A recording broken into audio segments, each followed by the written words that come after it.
Yon, what's up? For today's video, ituturo ko naman sa inyo ang para sa best practices na require mong sundin para ma-boost ang iyong audience at ma-unlock ang ibang tools.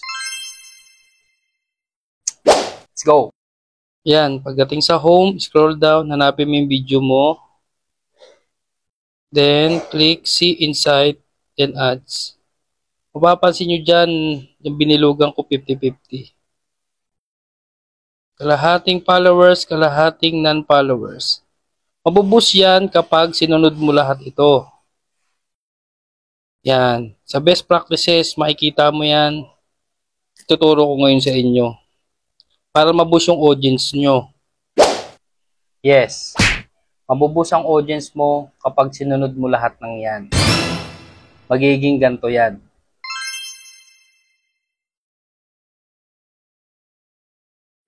Mapapansin nyo, halos lahat ng viewers niya ay non-followers na.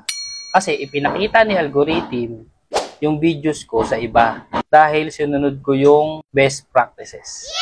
Kada videos nyo, susundan nyo lang lagi yung nasa best practices. Dapat lahat yan naka-green. Ang unang-unang dapat mong gawin ay ang pag-share sa story at ang pag-share sa group. Pag-upload na pagka-upload mo, i-share mo agad sa story mo. Tapos, i-share mo agad sa isang group or dalawa.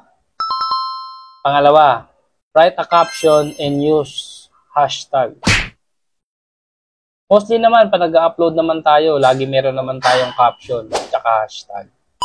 Pangatlo, dapat ang upload yung reels ay hindi muted. Pang-apat, dapat ang reels nyo ay 15 seconds to 90 seconds lamang. Yes, tandaan yan. Hindi pwedeng 15 seconds below. Kasi, mapapansin nyo sa ibang nag-reels, iba nasa 5 seconds, 3 seconds, maraming view.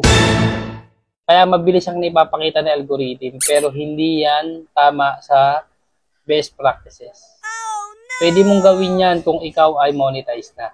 Pero kung hindi ka pa monetize, wag mong gagawin yan. Dapat 50 seconds above. Then, sa last part, ito, napakadali lang na itong last part. Kasi, maglalagay ka lang ng sticker or caption, text letter. Ganyan lang kadali. Basta sundin nyo lang yung best practices na yan. Diyan mabuboost ang audience nyo at saka diyan ma-unlock ang ibang tools mo. Ang hindi lang ma-unlock diyan ay in-stream ads kasi meron niyang require na followers at require na minutes of view.